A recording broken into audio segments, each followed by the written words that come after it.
Apa kabar kawan-kawan penikmat pertandingan catur? Kembali lagi dengan saya, pecatur pos ronda.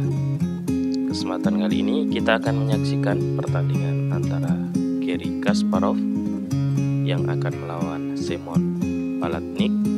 Ini adalah pertandingan yang terjadi pada tahun 1978. Pertandingan dimulai dengan pion di E4, King's Pawn opening, hitam kuda di F6, dan ini adalah pertahanan Aleksin. Ini adalah pertandingan pertahanan yang sering digunakan waktu dulu, tapi untuk di zaman modern ini jarang sekali pertahanan Aleksin defense. Mari kita saksikan. Selanjutnya direspon dengan putih pion di E5, ancaman pada kuda. Kuda menghindar ke D5 dan direspon putih dengan pion di D4. Dengan model pertahanan seperti ini, putih memiliki keunggulan dengan terbukanya pion di depan raja dan queen, maka akan memberi kesempatan untuk perwiranya berkembang. Dari itu, langkah selanjutnya adalah dengan pion maju di G6, persiapan untuk fianchetto gajah. Direspon putih dengan kuda ke F3, pion maju di D6 mengajak pertukaran, dan di sini dijawab putih dengan gajah ke C4, ancaman pada kuda. Kuda menghindar ke B6 sekaligus mengancam gajah, dan gajah mundur ke B3 dan direspon dengan pion maju di A5 dengan tujuan menjebak gajah putih. Diantisipasi dengan pion di A4 menutup pergerakan pion hitam. Hitam melakukan fianchetto gajah di G7 dan dijawab dengan kuda G5 dengan tujuan mengancam pion di G5. Di sini diantisipasi putih dengan pion maju di E6. Karena apa? Kita kembali. Jika antisipasinya adalah dengan rokade, maka akan dijawab putih dengan pion maju.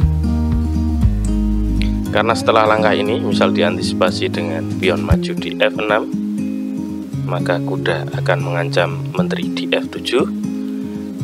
Dan jika menteri menghindar, maka akan terjadi sekat. Dan jika sini dimakan, maka dimakan saja dengan gajah putih. Dan di sini benteng terjebak dan akan dimakan gajah putih.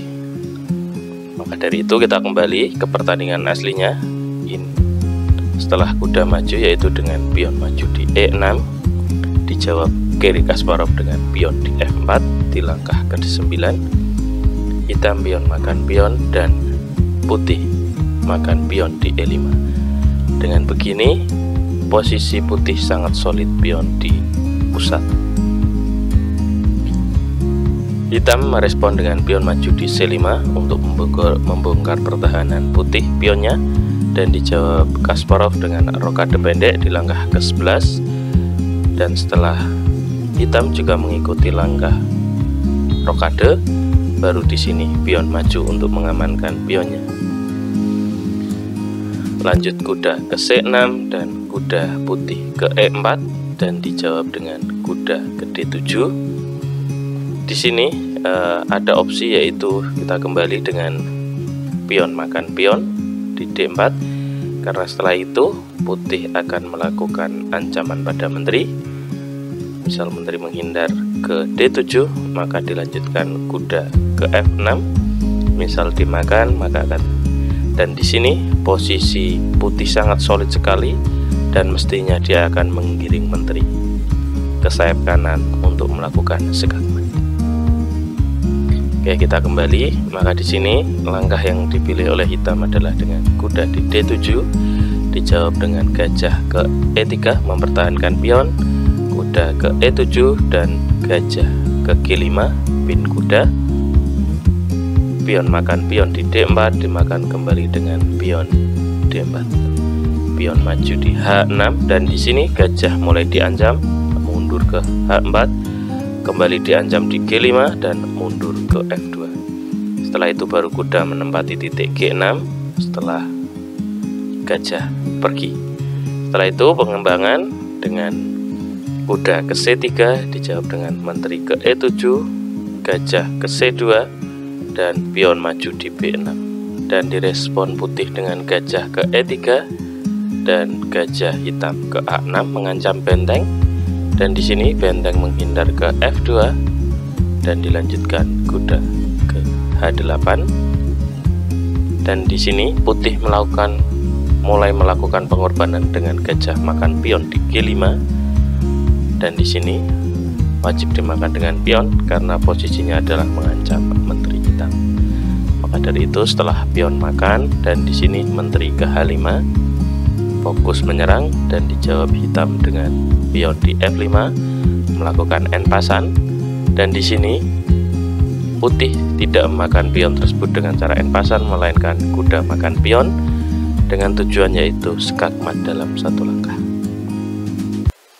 Setelah benteng ke F7 untuk pelarian raja, di sini dijawab dengan pion dimakan gajah di F5 dan ini adalah pengorbanan putih dengan kedua gajahnya dan dimakan kembali dengan benteng di F5.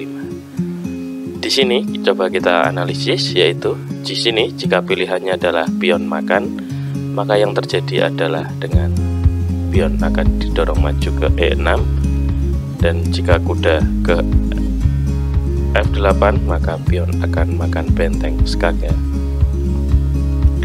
Setelah kuda makan, maka menteri makan, dan di sini terjadi aduan yang dimana akhirnya membuat putih kehilangan satu perwira, hitam unggul satu perwira, tapi putih unggul dengan 3 pionnya.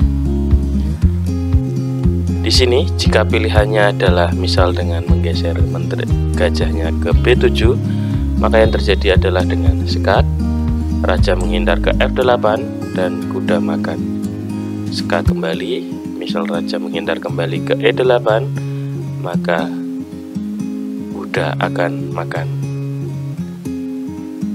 Dan jika di sini raja geser maupun benteng makan, maka yang terjadi adalah kuda akan dimakan dengan menteri. Maka dari itu akan menjadi kerugian untuk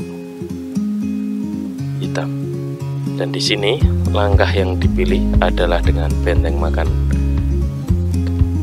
gajah, dan setelah benteng makan benteng dimakan kembali dengan pion di F5, kuda ke D5 ancaman pada menteri, menteri menghindar ke E8 dan terjadilah skak, raja menghindar kembali diskak dengan menteri di F5, raja kembali ke G8 karena itu langkah satu-satunya, dan kembali disekak di H7. Raja geser dan di sini benteng ke A3 dengan tujuan mensekak di titik F3. Setelah hitam respon dengan benteng dengan tujuan sekak mat karena di sini ancaman ditambah ancaman gajah, maka dari itu sekak dulu. Setelah ditutup dengan kuda, di sini pion maju di H3 untuk pelarian raja. Di sini kenapa pion tidak berani makan? Mari kita praktekkan. Misal di sini pion makan, ini adalah blunder yang terjadi dilakukan oleh juara dunia Garry Kasparov karena setelah itu akan terjadi sekak mat. Oke, di sini pilihannya adalah dengan pion maju di H3 pelarian raja, menteri ke G6 mengajak pertukaran atau aduan dengan menteri putih, dan dijawab dengan benteng makan di F6 skak, dimakan dengan gajah di F6, kuda kembali skak di E6, raja menghindar ke E8, dan di sini kuda makan gajah di F6. Dan pada langkah ke-37 hitam menyerah. Karena apa?